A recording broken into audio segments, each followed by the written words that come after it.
After the auction, one wild alien girl was left, until a human bid and changed her destiny. Hello everyone, before we begin today's story, I have a small favor to ask.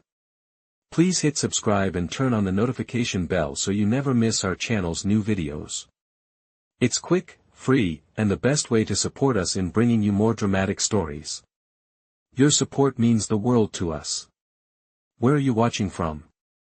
Drop your city or country in the comments below. Thank you very much. Now, let's return to our main character. The night market on Outpost Delta 49 buzzed like a dying generator, sparks falling from broken neon signs as acid rain tapped against the metal roof. The air tasted of burnt ozone and stale coolant, thick enough to cling to the tongue. Ethan Ward pulled his collar higher, his boots splashing through shallow puddles lit by shifting red security lights. He only meant to cross the auction floor as a shortcut. He hated this place, hated the cages, hated the way people looked away to feel clean. Then he heard it, a low, feral growl. Not loud. Not human. It vibrated like something cornered. Ethan turned. At the far end of the auction lane, under a flickering lamp that hummed like it was choking on its own wires, one cage remained lit. Inside, curled like a storm about to break, was an alien girl no older than her early 20s in human years. Tall for her frame, though hunger had carved her down. Skin tinted deep violet under the lights. Silver-white hair tangled like moonlit wire. Wrists bound in shock cuffs, each tiny movement sending a faint blue crackle across the metal floor. She wasn't whimpering. She was snarling, quietly, like she'd run out of both strength and mercy. The auctioneer, a thick-shelled Gorin with a voice like gravel in a blender, slammed his baton against the bars. Last item of the night. Wild stock. Untamed. No bid so far, current status, unsold. People drifted away. Dealers. Scavengers. Drunks. No one wanted the trouble. Wild battlecasts weren't pets, they were liabilities. The girl's golden eyes flicked up just once, sharp and reflective like a wounded animal tracking exits. Ethan felt it hit him like a jolt through the chest. She wasn't dangerous. She was terrified. His breath frosted in the cold recycled air as he stepped closer. The Gorin snorted. You lookin' to buy, human? Because this one's defective. Fights handlers. Won't speak. Barely eats. No papers. Probably stolen stock. Make an offer or move along. Ethan didn't answer immediately. Up close, he could see faint bruises along her ribs, the uneven rise of her breathing, the way she braced when anyone stepped near, like she expected pain as the only thing the universe knew how to give. The shock cuffs blinked again, tiny arcs of light dancing across the metal. She flinched. Just slightly. Just enough. Something in Ethan tightened. What's the minimum bid? He asked. The Gorin blinked, surprised. For this one. Bottom scrap rate. 200 credits. Sold, Ethan said before his brain could catch up. A couple of nearby merchants laughed. One muttered, stupid human's gonna get his throat ripped out. Ethan ignored them. His pulse thudded as the Gorin unlocked the cage, metal groaning, lights buzzing. The girl didn't move, muscles coiled like wires pulled too tight. Ethan held his hands open, palms empty. Hey, he said softly, I'm not here to hurt you. Her eyes narrowed. She bared her teeth, not a threat, more a warning. The Gorin shoved a control pad at Ethan. Shock cuffs disengage on your voice command. Good luck with that. Ethan knelt, keeping a careful distance. I'm taking you out of here, he murmured. If you can stand, I'll help. But only if you want me to. For a long moment, she didn't breathe. Didn't blink. Then, barely, she shifted her weight forward, just enough that he could slip his jacket over her shoulders, shielding her from the staring crowd. As she leaned into the warmth, Ethan realized something unsettling. She wasn't trembling from fear anymore. She was trembling from relief. And for reasons he couldn't explain, he felt the same. The storm outside Ethan's ship rumbled like a giant metal drum, acid rain sizzling against the hull as the loading ramp closed with a heavy hydraulic thud. The wild alien girl sat hunched on the floor where he had helped her down, wrapped in his jacket that looked oversized on her thin frame.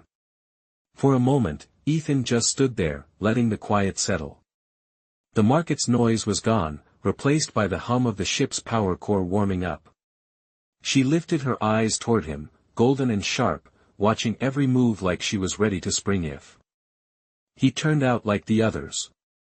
Ethan lowered himself slowly and set a small emergency medkit between them. "I am going to help you remove the shock cuffs," he said carefully. "No pain. No restraints. You control the pace." The girl stiffened. She did not seem to understand the words, but she understood the tone. He reached for the control pad the auctioneer had shoved at him. The ship lights flickered as the cuffs clicked and hissed. The energy field dimmed. She jerked back, a warning rumble low in her throat. Ethan froze his hands midair. "Not touching you," he murmured. "Just disabling it." With a soft chirp, the cuffs finally powered off. Tiny sparks faded along the metal edges. Her expression changed almost imperceptibly. The tension in her shoulders dropped a fraction. She rubbed her wrists with cautious fingers, expecting pain. When none came, her breath trembled. The first sign she trusted him even a little. Ethan stood and opened a storage panel, pulling out a blanket and a bottle of purified water. He placed them on the deck, not too close, not too far. "You should drink," he said. "The cuffs drain electrolytes. You might feel dizzy." She sniffed the bottle first, wary, and only after several seconds did she uncurl enough to take a sip. The way she held the bottle, like it was a fragile artifact, told Ethan more about her past than he wanted to imagine. Hunger. Fear. Ownership. He kept his voice steady. "My name is Ethan." She looked up again. He pointed gently to himself. "Ethan." After a long pause, she touched her chest. "Karina." Her voice was raw, like she had not used it in days. Maybe weeks. He nodded. "Karina. Good. That is your name. No one owns you now." That word seemed to confuse her more than anything. She leaned forward slightly, studying him as if decoding a threat she could not categorize. Ethan turned to the control console. "We are taking off. No more cages.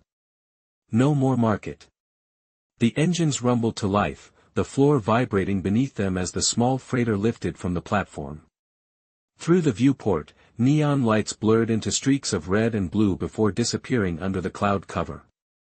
Karina tensed again, steadying herself with one hand on the wall. She was not used to gentle flight. Probably only knew cargo holds and restraint. Bars.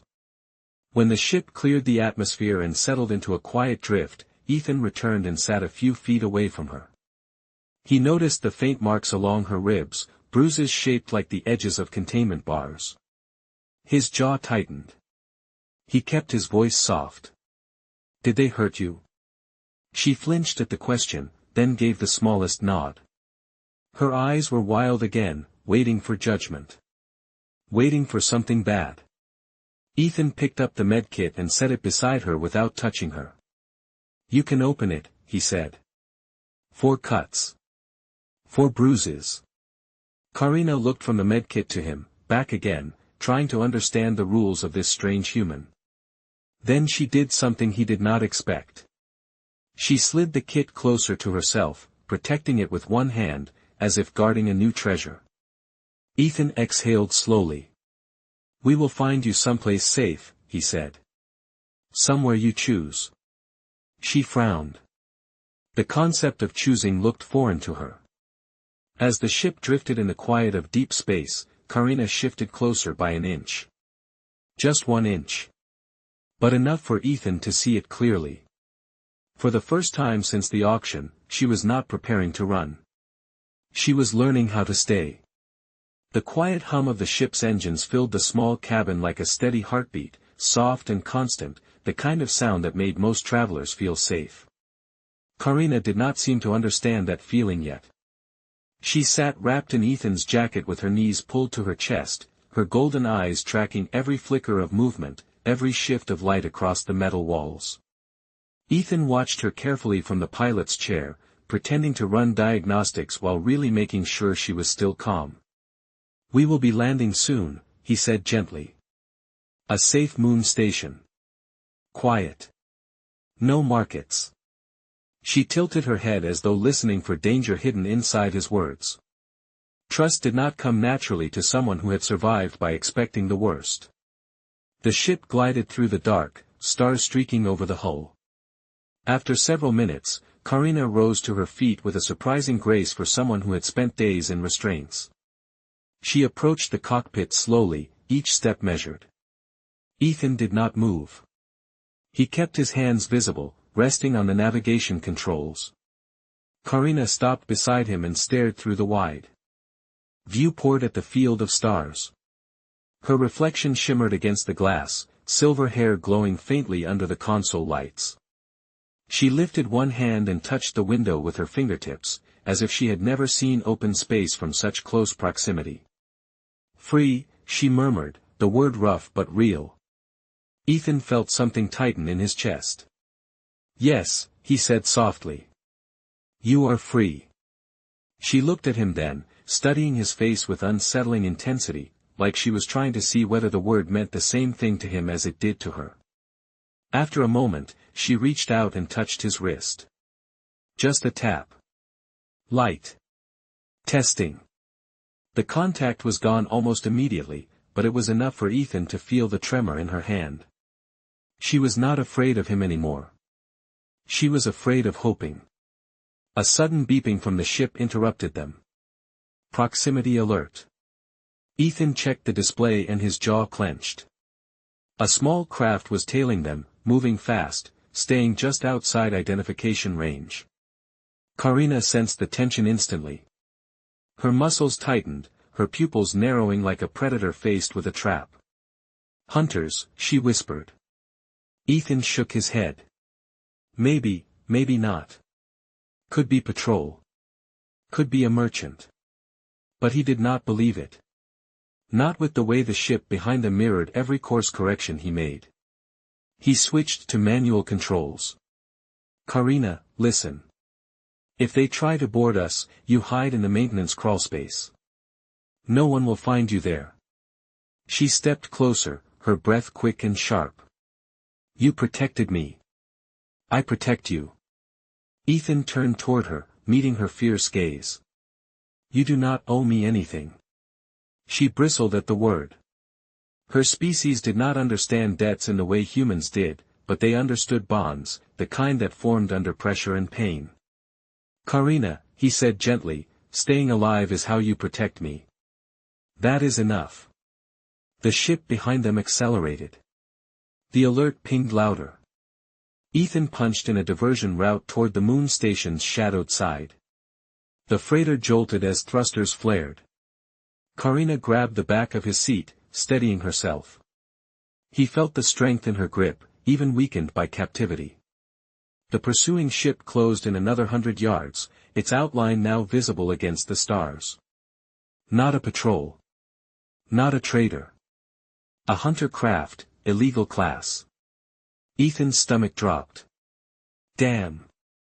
It," he muttered. Karina's chest rose with a sharp breath. She pressed her palm to the viewport as if searching for an escape route in the stars. Ethan activated the emergency shields. Blue arcs shimmered across the hull, humming with energy. "Hold on," he said. "We are not letting them take you back." Her voice came low, almost a growl. "They will not take you either." The words hung between them, powerful and fragile, a promise made by someone who had learned to survive by trusting no one. The hunter ship locked onto their trail, engines burning hotter. Ethan pushed the freighter to full thrust. The metal structure shook as they dove toward the moon's shadow, streaks of silver dust rising around them. Karina stood beside him, braced and ready, eyes blazing with something that looked strangely like faith. For the first time since he freed her, she was not trembling. She was choosing to stay. The freighter plunged into the moon's shadowed canyons, engines roaring as Ethan forced every ounce of thrust from the aging ship. The hunter craft stayed close behind, its red targeting beam scanning across the rocks like bloodshot eyes searching for prey. Inside the cabin, alarms pulsed in sharp warning pings, each one a countdown to impact. Karina braced herself beside the co-pilot's seat, her breath steady despite the violent shaking. Her wild silver hair whipped around her face as she kept her golden eyes locked on the jagged terrain rushing past the viewport. Ethan gripped the controls tighter. "Hold steady," he said through clenched teeth. "If we can lose them in the canyon curves, we may buy some time." Karina's gaze darted to the radar screen, where the hunter ship's blip stayed glued to theirs. "They track us," she warned. Ethan nodded grimly. "They must be using a lock on your old restraint signal." She stiffened, fury rising behind her eyes. "Take it out." Ethan shot her a quick look. "You mean the cuffs? They are already disabled." Karina shook her head sharply. "There is a tracker." Ethan's stomach dropped. "Where?" She tapped her collarbone, a place he had not checked thoroughly. It made sense. Traffickers were cruel, not stupid.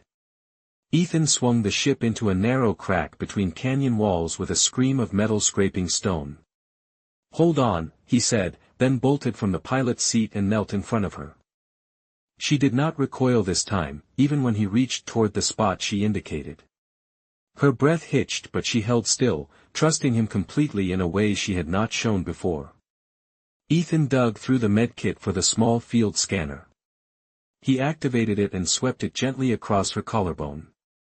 A sharp chirp confirmed her fear. "Damn," Ethan breathed. "It is embedded under the skin." Karina met his eyes, voice low but unshaking. "Remove it." Ethan hesitated. "It will hurt." She bared her teeth in a fierce, almost defiant expression. "Pain is nothing." The ship jolted hard as the hunter craft fired a warning shot that grazed their shields. Ethan steadied himself and grabbed a sterilized blade, his hands steady despite the ship shaking beneath them. Karina gripped the seat's metal frame tighter, muscles flexing. "Do it," she urged. Ethan took a breath and made a small incision. Karina inhaled sharply, but she did not cry out. Not even a flinch. The scanner chirped again as he extracted a tiny embedded chip, slick with blood. "Got it," he whispered. Karina exhaled, her shoulders slumping with relief. Ethan quickly sealed the cut with a dermal patch before rushing back to the controls. The radar flickered wildly, the hunter ship's lock suddenly unstable. "That did it," Ethan said. "They lost the direct signal." Karina moved beside him, eyes sharp. "Run now." Ethan nodded. He banked hard left, sending the freighter soaring out of the canyon and into open air just as the hunter craft overshot the turn and slammed into the rock wall in a burst of fire and smoke. Karina watched the explosion, her expression unreadable, neither satisfied nor horrified. Just quiet. Ethan guided the freighter upward, breathing hard as the moon's thin atmosphere cleared. The danger was not entirely gone, but the immediate threat was over. Karina stepped closer to him and touched her collarbone where the tracker had been. "You saved me again," she said softly. Ethan gave a tired shrug, eyes focused on the stars ahead. "No one deserves to be hunted." She studied him silently, as if trying to decode a truth she had never encountered before. Then she whispered something he almost missed. "I stay with you." Ethan turned toward her, surprised. But Karina was already looking forward, her golden eyes calm for the first time since he met her, as the freighter drifted safely through the darkness, carrying two souls who had begun to realize that survival was no longer something they were facing alone. The moon's surface came into view as Ethan guided the freighter toward an abandoned refueling station tucked into the edge of a crater, its metal structures half buried in gray dust. The place looked dead, long forgotten by travelers, but that was exactly why he chose it. No traffic, no eyes, no signals for hunters to track. The landing struts extended with a soft mechanical groan, and the ship settled onto the cracked landing pad with a muted thud. Inside the cabin, Karina stood near the viewport, her hand resting lightly against the glass as she studied the landscape with quiet curiosity. Her golden eyes reflected the faint glow from the moon's fractured horizon. Ethan powered down the engines and turned to her. "We will stay here for a short time," he said. "We need repairs and a clean NAV route." Karina blinked slowly, absorbing the information. The wild tension that had defined her every movement earlier was now tempered by something softer, something like calm. Ethan unfastened his harness and stood. "Come on," he said. "I want to check your wound." She followed him into the small medbay without hesitation. Her steps were still guarded, but she no longer watched him like she expected betrayal. She was watching him like she was trying to understand him. Ethan retrieved a scanner and gently lifted her hair aside to examine the bandage at her collarbone. Karina did not flinch this time, she held still, eyes fixed on his face instead of the tools in his hands. "The dermal patch is holding," Ethan said. "You will heal quickly." She tilted her head slightly. "You know my kind heals fast." Ethan offered a faint smile. "I have seen enough battle reports to recognize the signs." "Battle reports," she echoed quietly, almost to herself, as if the word stirred something painful. Ethan set the scanner aside and stepped back. "You are safe now, Karina. No one out there is going to take you." Her gaze lowered, her fingers brushing the edge of his jacket still wrapped around her shoulders. "Safe," she whispered, as though testing the meaning. Ethan nodded and gestured toward the cargo bay. "Help me with the external sensors. If we fix the signal relay, we can leave this place." At first light. They stepped outside into the thin, cold air. Gray dust puffed beneath their boots. Karina paused at the base of the ramp, lifting her face toward the sky. For a moment she looked almost peaceful, silver hair drifting in the weak lunar breeze. Ethan knelt beside the sensor array and began cleaning out the dust-clogged joints. Karina crouched next to him, watching his hands closely. "Show me," she said. Ethan handed her a small multi-tool. "Here. This prong shifts the alignment plate." Karina studied the tool with serious focus, then began working with delicate precision. She moved with surprising mechanical instinct, adjusting the sensor until it chirped its approval. Ethan glanced at her, impressed. "You have done this before?" She shrugged slightly, not looking up. "In the camps. They made us fix things." Ethan's jaw tightened. He wanted to ask more, but the look in her eyes said the memories were not ready to be spoken. They finished the repairs together and returned inside the freighter. As the doors sealed shut, the warmth of the cabin wrapped around them. Karina lingered in the entryway, her gaze exploring the interior as though seeing it for the first time. She reached out and ran her fingertips over the metal wall, her touch was gentle, almost reverent. "This ship," she murmured, "feels alive." Ethan chuckled. "Alive might be generous, but she has saved me plenty of times." Karina stepped closer, golden eyes meeting his. "Now she saves us." Ethan swallowed, caught off guard by the quiet certainty in her voice. She moved to sit on the floor near the heater, tucking her legs beneath her.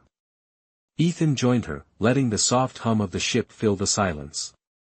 Karina watched him with an expression no longer guarded, but curious. Her voice came soft. "Ethan. Why do you help me?" "You owe me nothing." He thought about his answer for a long moment. "Because when I saw you in that cage, you looked like someone who had been denied every chance. And because someone should have helped you long before I did." She studied him, her breathing slow and steady. "You are strange," she finally whispered. Ethan laughed softly. You are not the first to say that. Karina's lips twitched, the hint of a smile struggling to surface. She shifted closer by an inch, her shoulder almost touching his. For the first time since the auction, there was no fear in her eyes. Only quiet wonder, and the beginning of something new as the freighter hummed gently around them, sheltering two unlikely companions who were slowly becoming something more than survivors. The heater's soft glow pulsed across the cabin like a quiet heartbeat, casting warm colors over Karina's violet skin as she sat beside Ethan. They had spent hours making repairs, but now the ship felt still, almost suspended in a pocket of peace neither of them had known in a long time. Karina rested her hand against the metal floor, her fingers tracing small shapes as if learning the feel of safety piece by piece. Ethan watched her from the corner of his eye, studying the subtle changes in her. The feral tension that had once lived in her shoulders had eased. Her breathing was no longer sharp and defensive, but calm and steady. She looked almost human in that moment, wrapped in his old jacket with her silver hair falling softly around her face. Ethan cleared his throat gently. We should plot a course. Once the engines cool, we can leave the moon before anyone scans for activity. Karina did not respond immediately. She looked at him with an expression caught somewhere between confusion and determination. Ethan, she said quietly, I do not understand you. He offered a small smile. Most people do not. She shook her head. You help me even though I am not your kind. Even though I have nothing to give. Ethan leaned back against the wall, folding his arms. It is not about giving anything. It is about doing what is right. She frowned slightly, the idea foreign to her. Right for who? Right for you, he said simply. Karina studied him in silence, her golden eyes flicking over his face as if trying to decode a secret language. Her voice softened. Human morality is strange. Maybe, Ethan said. But it is all I know. Karina shifted closer, the heater light shimmering against her skin. In my world, only strength matters. Weakness is punished. Mercy is seen as foolish. Ethan met her eyes. And do you believe that? She hesitated. Her breath slowed.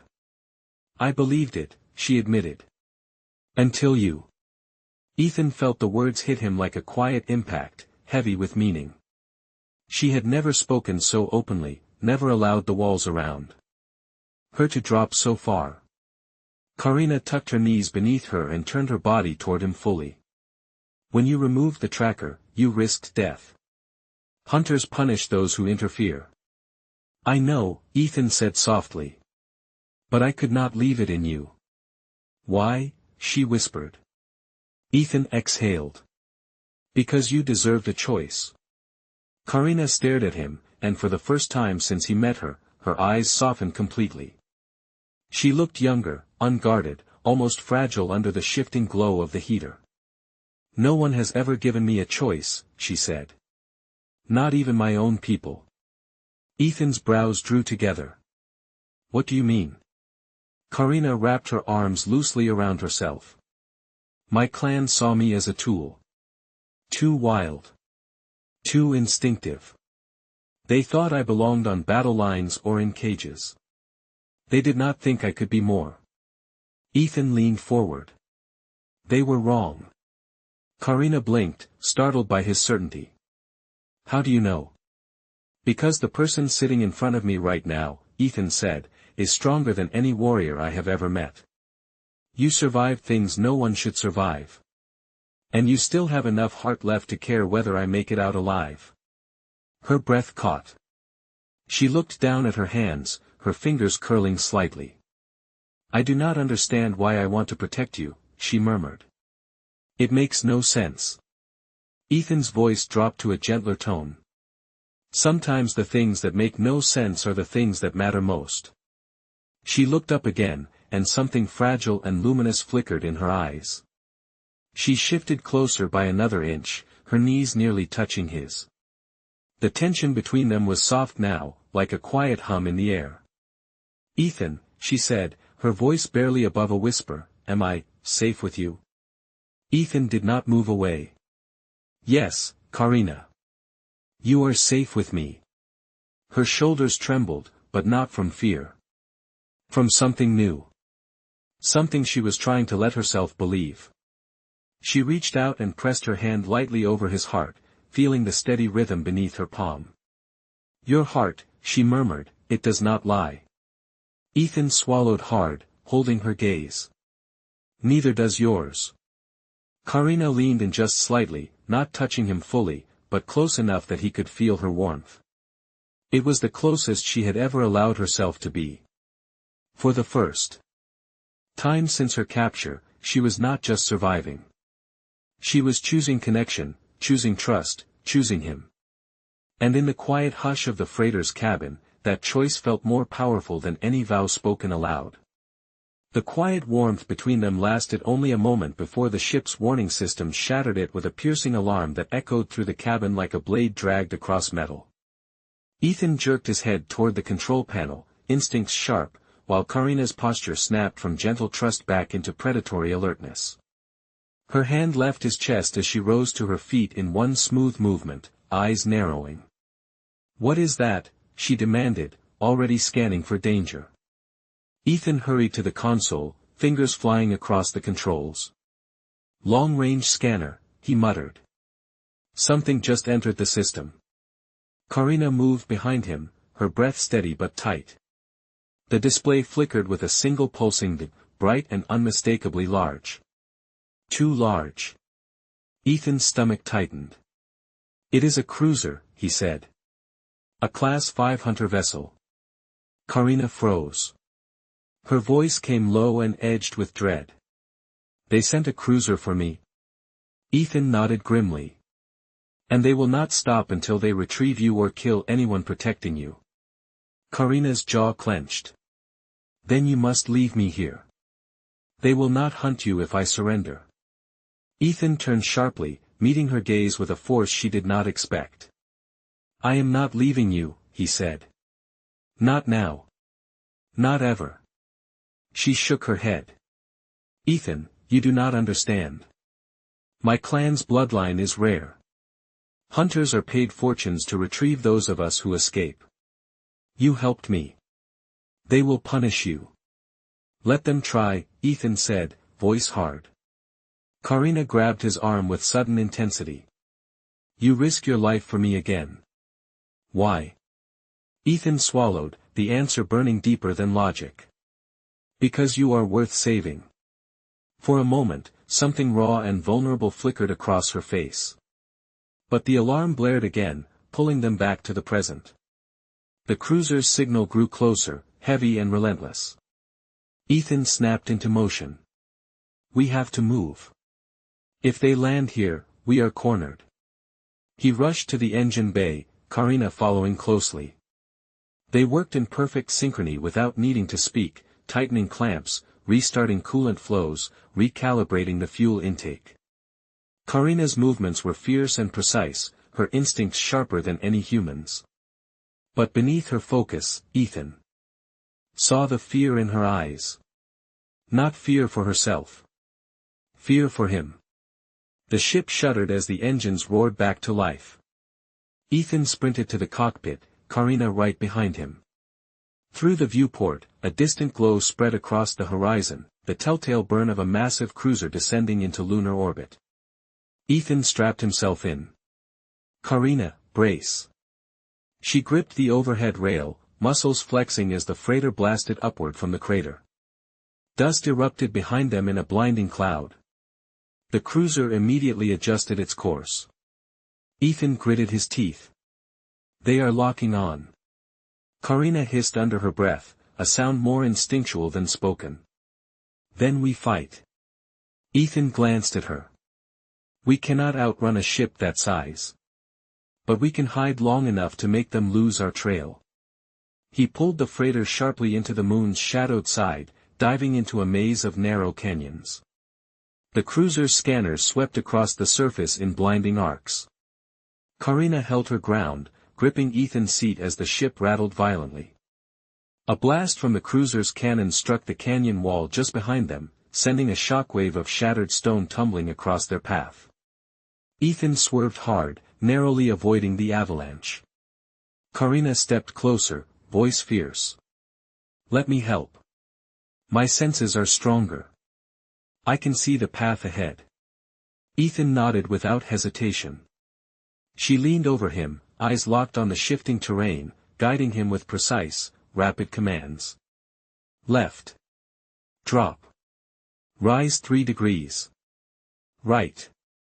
Together, they weaved through the labyrinth of rock like a single mind. But the cruiser was relentless. A direct hit slammed into their rear shields, sending sparks across the cabin. The freighter lurched violently. Ethan's head snapped forward, and Karina grabbed his shoulders, steadying him. "Ethan," she shouted, fear cracking through her voice. He coughed, shaking off the daze. "I am fine." "No," she said, voice trembling, "you are hurt." The cruiser charged its weapons again, the glow visible even from their position. Karina's eyes widened with a sudden decision. "They want me, not you." "Do not even think about it," Ethan growled. But she stepped back, jaw set, preparing to run for the airlock. "If I surrender, they will stop firing. You will live." Ethan's heart slammed against his ribs. "Karina, do not do this. I cannot let you die because of me," she whispered. "I choose this." Ethan unbuckled violently and caught her wrist before she reached the door. "And I choose you staying alive," he said, voice breaking with intensity. She stared at him, breath shaking, torn between instinct and the bond forming between them. Behind them, the cruiser's cannons charged for a killing blow. Karina closed her eyes, her voice soft and raw. "Ethan. I do not want to lose you." Ethan tightened his grip. "Then stay with me. No matter what happens." The cruiser fired. The screen turned white. The world snapped back into focus with a violent jolt as the freighter spun through the blast wave, alarms screaming in every direction. Ethan's vision blurred for a second, but he forced his hands to stay tight on the controls, fighting to steady the ship before it tore itself apart. Metal groaned like a wounded animal. Sparks rained from an overhead panel. Karina stumbled but caught herself, her claws digging into the rail as she pushed toward him. "Ethan," she cried, her voice cutting through the chaos. "Are you alive?" Ethan coughed, smoke filling his lungs. "Still here," he managed, gripping the flight stick. "Barely." The cruiser loomed behind them, its massive shadow swallowing the canyon floor as it prepared to fire again. Their shields flickered, dangerously low. Karina stepped behind Ethan, her hands bracing his shoulders as she stared at the weapons charging on the screen. Her breath trembled. "We cannot take another hit." "I know," Ethan said. "Hold on." He jerked the ship into an impossibly tight dive, the freighter scraping so close to the canyon wall that fragments of rock scraped the hull. Dust engulfed them in a blinding cloud, buying a few precious seconds. Karina leaned close, her voice rough. "Ethan, I need to tell you something." "Now is not a great time," Ethan grunted, pulling the ship around another sharp bend. "I have to tell you," she insisted, gripping the back of his seat. "You keep risking your life for me without knowing who I truly am." Ethan shot her a quick glance. "Karina, I do not care who you were." "But you must," she said, golden eyes burning with intensity. "Because if we survive this, your life will change." The canyon walls widened ahead, opening into a massive basin. The cruiser followed, engines blazing. Ethan's heart pounded as he angled toward the far ridge. "Karina, talk fast." She inhaled sharply, as if bracing herself. "I am not only from a rare bloodline. I am the last heir of the Claydar Dominion." Ethan's breath caught, disbelieving. "The Dominion? That is a royal house." "It was," she corrected. "My family was betrayed. My clan scattered.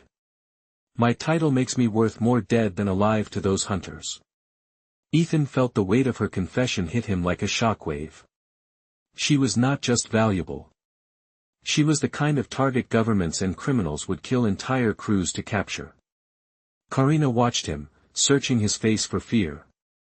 If you stay with me, they will never stop hunting us. Then let them come, Ethan said, eyes fixed forward. I will not hand you over. Her breath hitched, surprised by his unwavering conviction. But before she could respond, the cruiser charged its weapons again, the glow swelling into a sphere of deadly heat. Ethan shouted, Karina, hold on. The blast ripped across the canyon. The shockwave slammed into the freighter, spinning it into a violent roll. Karina was thrown forward, colliding with Ethan as the ship plummeted toward the rocks below. Ethan gritted his teeth, fighting the controls with everything he had. Come on, girl, he whispered to the ship. Do not die on me now. Karina wrapped her arms around him instinctively, bracing them both with her own body. Her strength kept him anchored as the freighter skidded along the canyon floor, metal shrieking as sparks shot into the air. When the ship finally ground to a stop, the cabin was filled with smoke and a terrible, ringing silence. Ethan gasped, struggling to breathe. Karina's grip tightened. Ethan, look at me, she ordered, her voice trembling despite its firm tone. He met her eyes, dazed but conscious.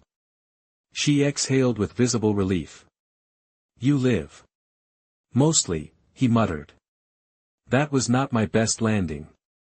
The cruiser descended outside, its engines rumbling like thunder. Heavy footsteps echoed toward the ship. Hunters. Dozens of them.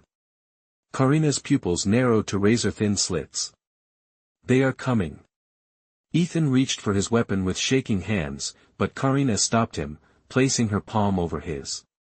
Ethan, she whispered, voice raw with emotion, you cannot win this fight.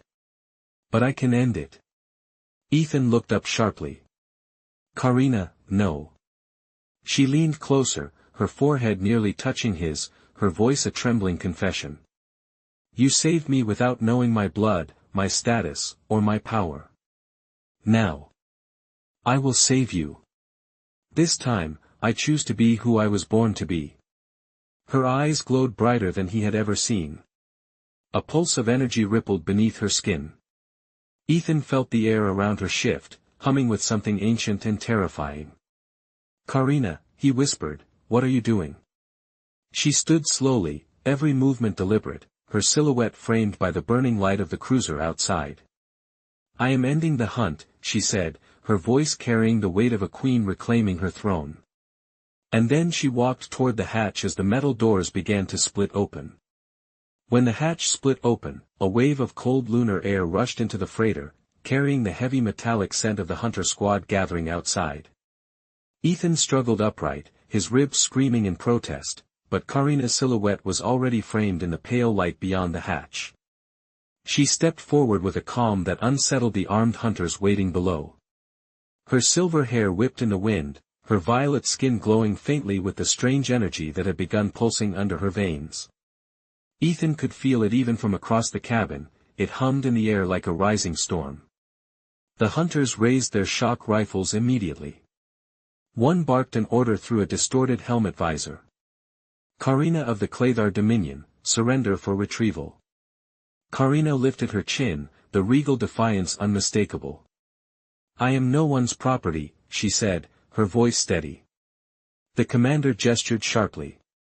Your bloodline is contracted. Come peacefully, and we will spare the human. Ethan's heart clenched. He pushed himself toward the hatch, gripping the doorframe for balance. Karina, do not listen to them. The commander snarled. Silence, human. Karina stepped forward until she stood at the edge of the ramp, her golden eyes bright with a fierce light Ethan had never seen before. You threaten him, she said quietly. You should not have done that. Without warning, the energy rippling under her skin exploded outward in a shockwave of shimmering light. The hunters stumbled back, their rifles flickering as the blast disrupted their power cores. Ethan shielded his face from the burst, feeling the air tremble as Karina's power filled the crater. The lunar dust swirled upward in a spiraling column around her, lifting like a storm responding to her heartbeat. The commander fought to regain his footing, shouting into his visor for reinforcements, but Karina raised her hand and the dust froze midair. A silence fell across the crater.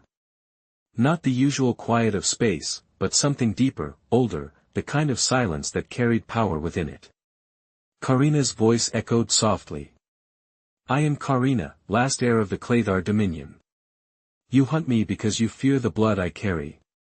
She lowered her arms slowly, her eyes narrowing. Now you will fear me for a different reason. The suspended dust slammed downward with seismic force, knocking every hunter to the ground. Their weapons scattered across the crater floor. The commander crawled backward, his visor cracked, his voice trembling. Please, do not kill us. Karina stepped toward him, her feet silent on the ground. I do not kill the weak, she said, her tone colder than the lunar air. But you will leave this system and carry a message. She knelt, her face inches from his visor. There is no bounty worth your life. Hunt me again, and you will not rise from the ground you fall upon. The commander nodded frantically. Karina stepped away. Take your wounded and go. The hunters scrambled, dragging each other back toward the cruiser. Engines roared as they retreated, leaving the crater in a desperate ascent until they vanished into the darkness above. Ethan exhaled shakily. His entire body trembled with relief and disbelief. Karina turned back toward the freighter, the glow fading from her skin as the last trace of power drifted away like dust. She looked suddenly exhausted, her shoulders rounding as though the weight of her lineage had fallen back onto her all at once. Ethan reached out as she approached, his voice softer than he intended. Karina, are you all right? She paused in front of him, her breathing slowing. I am tired, she admitted. But I am alive. Ethan gave a weak smile. You scared the hell out of me. She tilted her head, studying him. Were you afraid for yourself? No, he said, without hesitation. For you. Something warm flickered across her face, fragile and unguarded. She stepped closer, her forehead gently resting against his. Ethan, she whispered, no one has ever feared losing me before. Ethan's hand rose to her cheek, steady despite the tremor in his fingers. Then let me be the first. Her eyes shone, not with power now, but with something far more human. She leaned into his touch, her voice soft. You gave me freedom, she said. But more than that, you gave me a reason to live. Outside, the crater lay silent again, the dust settling beneath the faint glow of distant stars. Karina closed her eyes and breathed deeply, the tension leaving her body as she whispered, barely audible, I choose you, Ethan. Ethan drew her into a gentle embrace, holding her as the freighter's damaged hull cooled around them. For the first time, neither of them felt hunted. For the first time, they were simply two souls standing together beneath a quiet sky, bound not by fear or fate, but by the fragile, powerful truth that they had saved each other. And in the stillness that followed, Karina lifted her gaze to the stars, their reflection soft in her golden eyes, and for the first time in her life, they looked almost human.